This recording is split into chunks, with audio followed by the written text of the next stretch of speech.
razaurbana.com. Hola, me llaman Romeo. Es un placer conocerla. Qué bien te ves, te adelanto, no me importa quién sea él.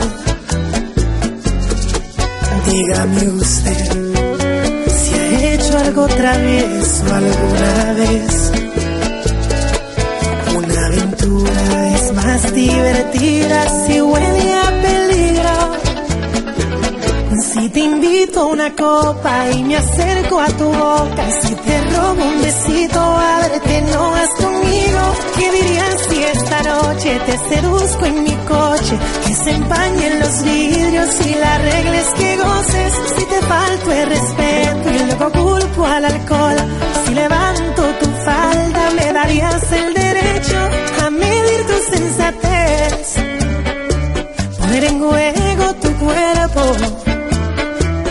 ¿Te parece prudente esta propuesta indecente?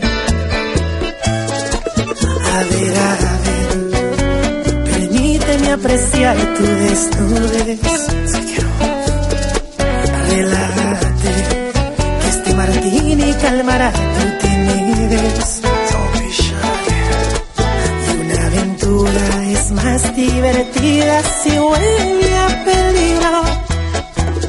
Si te invito a una copa y me acerco a tu boca, si te robo un besito, a verte no vas conmigo. ¿Qué dirías si esta noche te seduzco en mi coche? Que se empañen los vidrios y la regla es que goces. Si te falto el respeto y luego culpo al alcohol, si levanto tu falda me darías el derecho a medir tu sensatez, poner en juego tu cuerpo. ¿Te parece prudente esta propuesta indecente?